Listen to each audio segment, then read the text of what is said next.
जय हिंद साथियों, स्वागत है आपका आपके अपने चैनल में। साथियों, इस वीडियो में हम 50 वन लाइनर क्वेश्चन देखेंगे जिनके आंसर भी साथियों दिए हुए होंगे।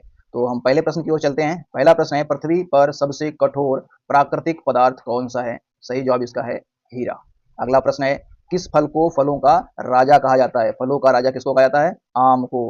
अगला प्रश्न साथियों, तीसरा प्रश्न यहाँ पर है, पृथ्वी पर कितने महाद्वीप पाए जाते हैं? तो पृथ्वी पर 7 महाद्वीप पाए जाते हैं। अगला प्रश्न, दुनिया का सबसे बड़ा महाद्वीप कौन सा है? तो एशिया महाद्वीप दुनिया का सबसे बड़ा महाद्वीप साथियों है। यहाँ पर 50 क्वेश्चन साथियों हैं। धीरे धीरे आप लोग इन सभी प्रश्नों को पढ़ें। यदि यहाँ पे स्पीड थोड़ी कम है तो आप लोग अपने यूट्यूब से इसकी स्पीड को बढ़ा सकते हैं। और अगला प्रश्न है साथियों, चांद पर कदम रखने वाले पहले व्यक्ति कौन थे? तो नील आर्मस्ट्रांग जो है चंद्रमा पर कदम रखने वाले पहले व्यक्ति थे। अगला प्रश्न है, दुनिया की सबसे लंबी नदी कौन सी है? तो दुनिया की सबसे लंबी नदी नील नदी साथियों है।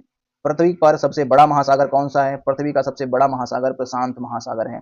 किस ग्रह को लाल ग्रह के नाम से भी जाना जाता है? तो मंगल ग्रह को लाल ग्रह के नाम से जाना जाता है। दुनिया का सबसे छोटा महाद्वीप कौन सा है?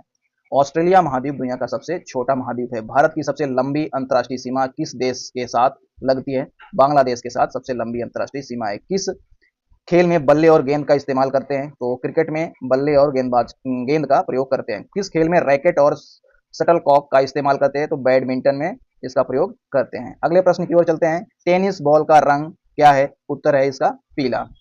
अगला प्रश्न साथियों, शतरंज की शुरुआत किस देश में हुई थी? भारत में शतरंज की शुरुआत हुई थी। 1919 में महात्मा गांधी ने कौन सा आंदोलन शुरू किया? असहयोग आंदोलन 1919 में महात्मा गांधी ने शुरू किया। भारत को घेरने वाले 2 समुद्रों के नाम बताना है आप लोगों को। तो अरब सागर, बंगाल की खाड़ी। अगला प्रश्न, भारत की राष्ट्रीय नदी कौन सी है? गंगा भारत की राष्ट्रीय नदी है। सबसे लंबा जानवर कौन सा है? जिराफ सबसे लंबा जानवर है। 40वां प्रश्न है, ऊन किस जानवर से प्राप्त होता है? ऊन भेड़ के द्वारा पाया जाता है। नर्मदा और कावेरी नदियां कहाँ गिरती हैं? अरब सागर और बंगाल की खाड़ी में गिरती हैं। राजस्थान की नदियां समुद्र तक क्यों नहीं पहुंचती?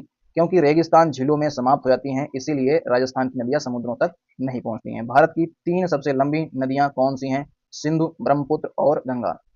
अगला प्रश्न, भारत की रेगिस्तानी नदियों के क्या नाम है? लूनी, माचू, रूपेन आदि। अगला प्रश्न 45वां है, भारत की तटीय नदियों में क्या खास है? अधिकांश नदियां छोटी नदियां होती हैं। विश्व की सबसे बड़ी नदियों में भारत की कौन सी नदी है? सिंधु नदी। ब्रह्मपुत्र नदी भारत में किस नाम से प्रवेश करती है? दिहोंग। अगला प्रश्न है, कौन सी नदी बंगाल की खाड़ी में गिरती है? गंगा, ब्रह्मपुत्र, मेघना, डेल्टा, ये सभी जो है नदी जो है बंगाल की खाड़ी में साथियों गिरती हैं। किस नदी को बिहार की जीवन रेखा कहा जाता है? कोसी नदी। कृष्णा नदी का प्रमुख जल स्रोत कहाँ है? तो महाबलेश्वर, महाराष्ट्र में कृष्णा नदी का प्रमुख स्रोत है। तो साथियों, यहाँ पे रहे ये कुछ क्वेश्चन। आशा करता हूँ साथियों ये सेशन आप लोगों को पसंद आया होगा। साथियों, अगर वीडियो चैनल पे नए हो तो सब्सक्राइब करें और बेल आइकन को प्रेस करें। जय हिंद, जय भारत, वंदे मातरम।